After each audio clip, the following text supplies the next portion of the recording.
Carissimi Orgufan, salve.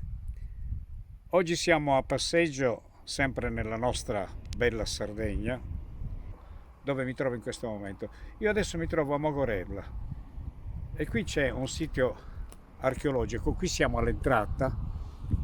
Questo spazio, questo è un parcheggio grande dove si parcheggiano tante macchine e poi si scende in questa stradina dove porta al sito e si chiama Villa Sant'Antonio. Questo spazio molto bello, uno spazio dove ci sono le Domus de Giana.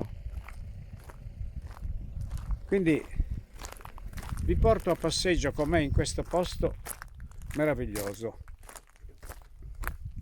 piano piano, perché quando uno comincia a avere l'età che ho io, perché io sto cominciando ad avere l'età che ho io, non posso correre, vado piano, lentamente con voi, cercando di portarvi negli angoli più reconditi e più belli della nostra Sardegna.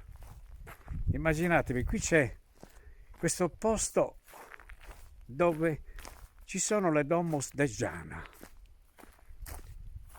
l'antichità, le antichità nostre, Guardate che bello, guardate, questa è la stradina che porta verso le Domus de Giana. I miei fans che me li porto a spasso, sono veramente contento di portarvi con me. Sì. Sto passando io?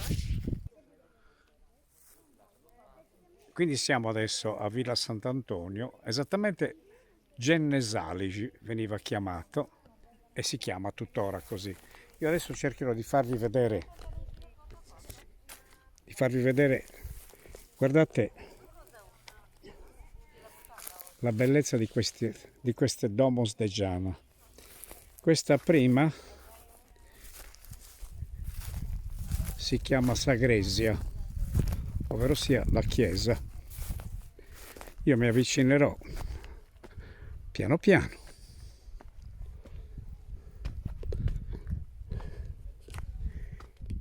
Ragazzi e ragazze, guardate che bellezza. Questa era la chiesa.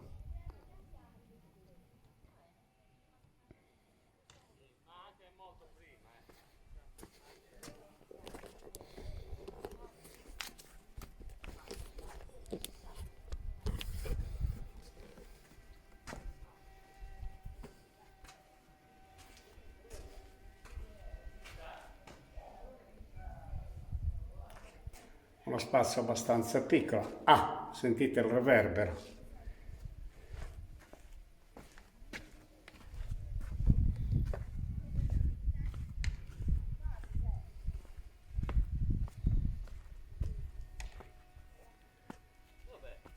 Quest'altra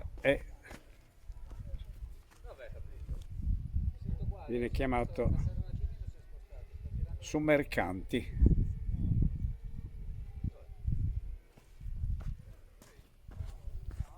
Si vede che qui ci abitava un mercante abbastanza piccolo. Poi andiamo più avanti dove c'è un altro sito dove non ha nome.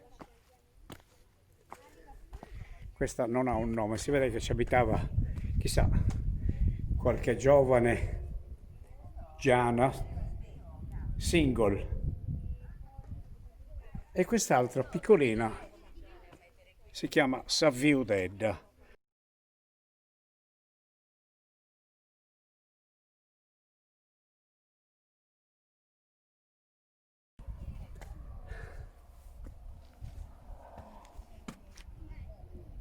È bella questa cosa, è un sogno vedere questi piccoli spazi. E questo invece non ha nome, quest'altro non ha un nome suo. È abbastanza profondo anche questo. Vediamo se riusciamo a vedere qualcosa. Ecco qua. Immaginatevi che queste sono state, perlomeno si presume, nel 2300 o 2500 avanti Cristo. Si presume. Vedete che in basso c'è una bocchella. Chissà che cosa ci andava lì. Forse gocciolava l'acqua e lì veniva bevuta l'acqua presa dall'umidità o dalla pioggia. Guardate l'ingegno. I recipienti a quei tempi non c'erano. E adesso andiamo più avanti, vediamo un po'. Io mi sto divertendo con questa cosa, è veramente incredibile, molto bello. Vediamo se c'è qualcosa da scoprire più avanti qua.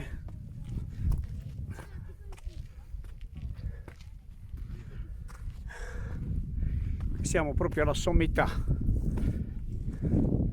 del tetto, sembra la luna qui, è bellissimo.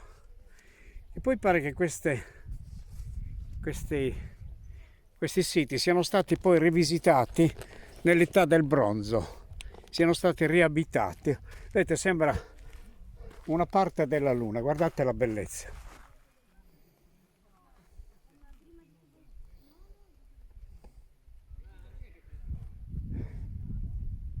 Di là in fondo c'è un'altra domus de Giana che si chiama Sovresoni, ovvero sia la prigione.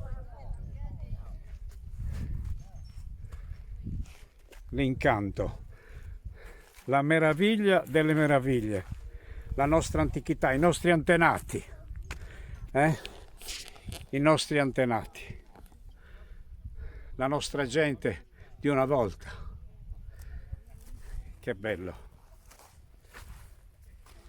E poi qui c'è la pianta del pane. Non dimentichiamo, il nostro pane era il fico d'India. Guardate che belle che sono. Stanno maturando. Questo è il pane del futuro per quelli che resteranno, per quelli che riusciranno a vivere oltre noi. Pare che sia questa l'unica fonte di vita, perché fa bene al corpo, perché guarisce tutte le insidie che si insediano nel corpo. Questo non lo dico io perché me lo sto inventando, ma perché gente saggia più di me ha dato dimostrazione. E io l'unica dimostrazione che ho del fico d'India è che quando ero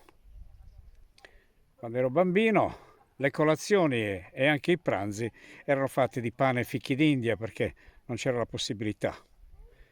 Questa è la cosa più bella. Sapere che sono stato sfamato dal fico d'India, da questa pianta meravigliosa, guardate.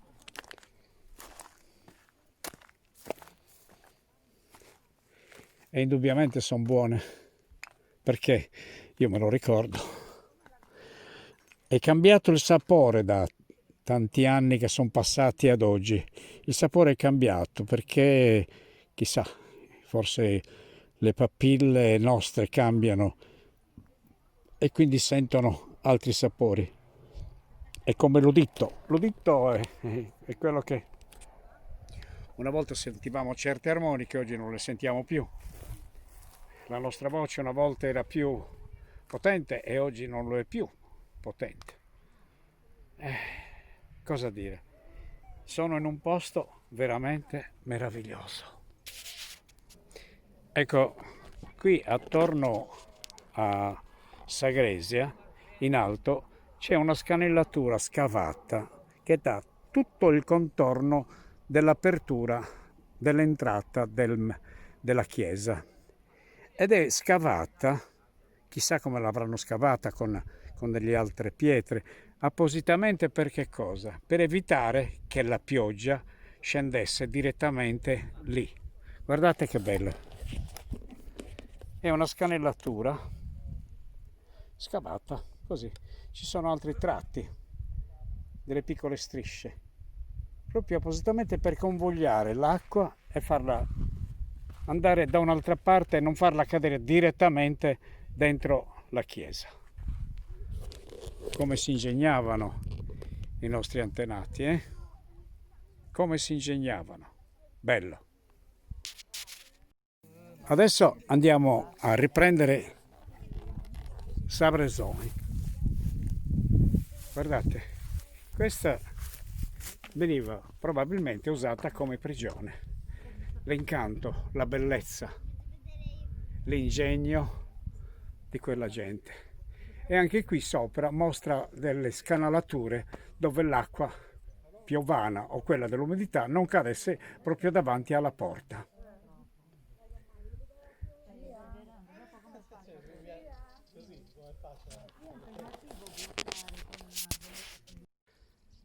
Adesso stiamo risalendo una strada antica, ci sono ancora i segni del carro, vedete, là in fondo.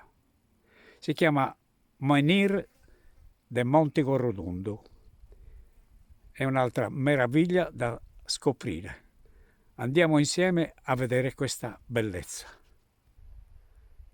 Ecco, quello che vediamo là in fondo è il paesino di Villa Sant'Antonio, un'altra meraviglia da scoprire.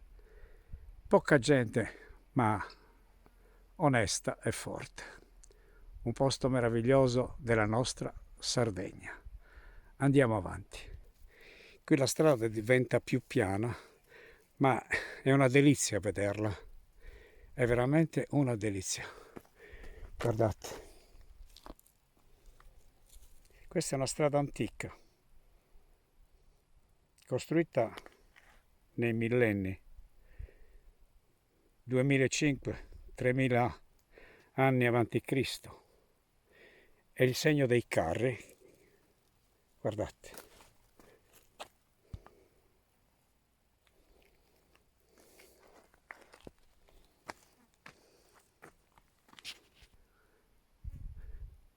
Vediamo in lontananza il menhir. Guardate la bellezza di questa cosa. Adesso piano piano ci avviciniamo e vediamo di scoprire che segni potevano avere, quali significati. Sicuramente è un segno fallico. Vediamolo da vicino. Andiamo. Siamo davanti all'incantesimo.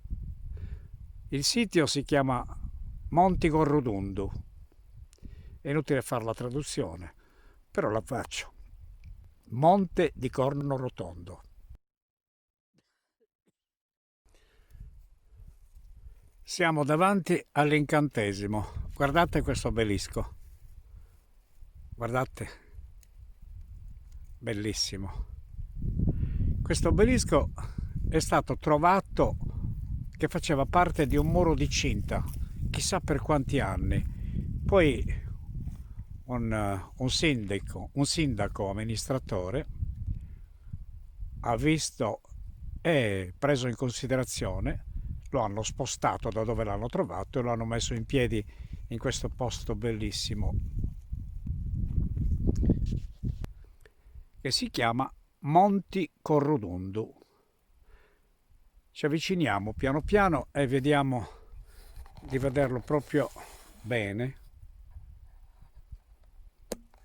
anche se la dimensione per vederlo è questa, però ci avviciniamo ai piedi.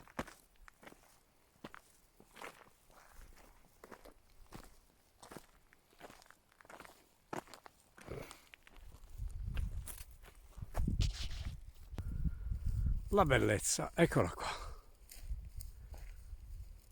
Chissà quanti anni ha fatto parte di questo muro di cinta.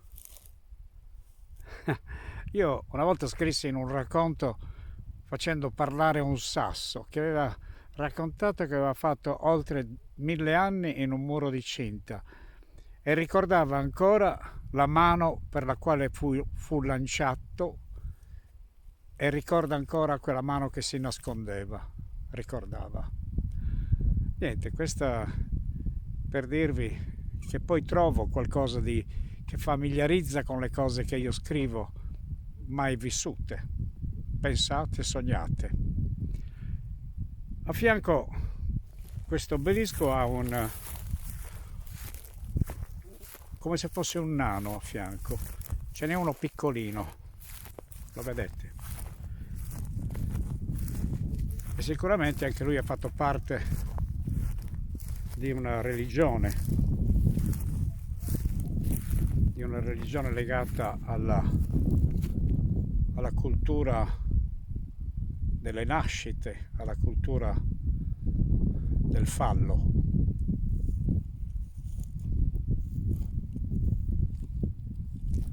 E questa è la punta massima, altezza diciamo intorno ai 7 metri.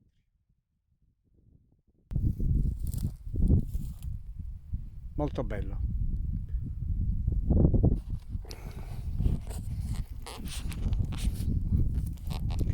Io sono contento di avervi portato in questo posto meraviglioso. Qui si sente l'emozione di quello che forse hanno vissuto gli antenati, ma cioè sento un'emozione particolare trovandomi davanti a una cultura che io non ho conosciuto, della quale però ne faccio parte in un modo o nell'altro. Ho scoperto una cosa molto interessante. Il nano che c'è a fianco non è un nano, non fa parte di un'altra cultura, ma bensì era la parte superiore dell'obelisco, la punta più alta. Quindi non è lì a fianco perché è un fratello, ma bensì fa parte del corpo. Questo è il paesino di Villa Sant'Antonio, dove c'è il sito del Domus de Giana, dove abbiamo visto l'obelisco, e ci sono tante altre ricchezze archeologiche nascoste e anche non nascoste. Vi saluto, un abbraccio forte a tutti gli Urgu-fan e siate fieri, venite con me, andiamo a vedere queste cose nascoste che fanno parte di noi. Ciao a tutti, ciao.